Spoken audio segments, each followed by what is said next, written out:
আসসালামু আলাইকুম। আজকে আমরা যে বিষয়টা আপনাদের সাথে শেয়ার করতে চাই সেটা হলো গত শুক্রবার আমরা এই যে আমিনুল ইসলাম চাচা এনার একটা ভিডিও ফেসবুকে প্রকাশ করছিলেন। আমি অবাক হয়ে যাই, এই ভিডিও প্রকাশ করার ঠিক 30 মিনিটের মধ্যে হাসান ভাই এবং হাসমত ভাই তারা আমাকে কল করেছে। জাস্ট 30 মিনিটের মধ্যে। আমি তাদেরকে কলও করিনি, কিচ্ছু করিনি, কিন্তু ওরা 30 মিনিটের মধ্যে মানে আমাকে কল করে এই বিষয়টা জানছে যে আসলে কি অবস্থা।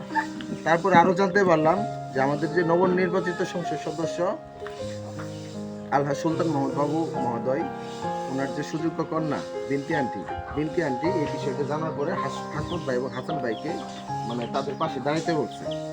শুধু আজকে যে হাসমত ভাই যে বিষয় যেগুলো পাঠাইছে তার মধ্যে আছে যেমন 1 বস্তা চাউল আছে, তারপরে গরু মাংস আছে, তারপরে যে সামাই আছে, তারপরে চিনি, তেল, তারপর গোসলের সাবান থেকে শুরু করে মানে যাবতীয় যা কিছু লাগে আর কি, কালাই থেকে শুরু করে সবকিছু, কাপড় ধোয়া সাবান পর্যন্ত। তো যাই হোক, এটাই শেষ না, এটা জাস্ট ওরা একটা মানে ইয়ে দিছে, কিন্তু এরপরে ওদের আরো বড় অনুদান আছে। এটা হয়তো বা আমরা কিছুক্ষণ পরে, সরি, 2-1 দিন পরে বা ঈদের পরে পেতে পারি।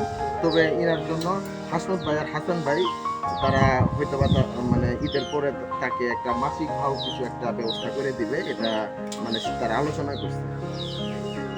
তো এটা তারা ওই যে হয়তোবা এমপি, আমাদের যে নবনির্বাচিত এমপি, তাকে হয়তোবা জানানোর পরে হয়তো তার জন্য একটা ব্যবস্থা করবে। আচ্ছা, আপনি কি তাতে খুশি আছেন? ইনশাআল্লাহ।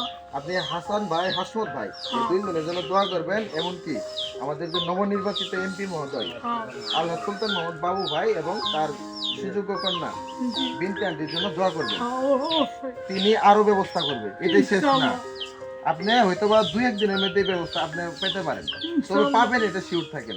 এটা হাসান ভাই, হাসমত ভাই আমাকে এনশিওর করছে। ঠিক আছে, ঠিক আছে, ভালো থাকবেন। হ্যাঁ, আসসালামু আলাইকুম।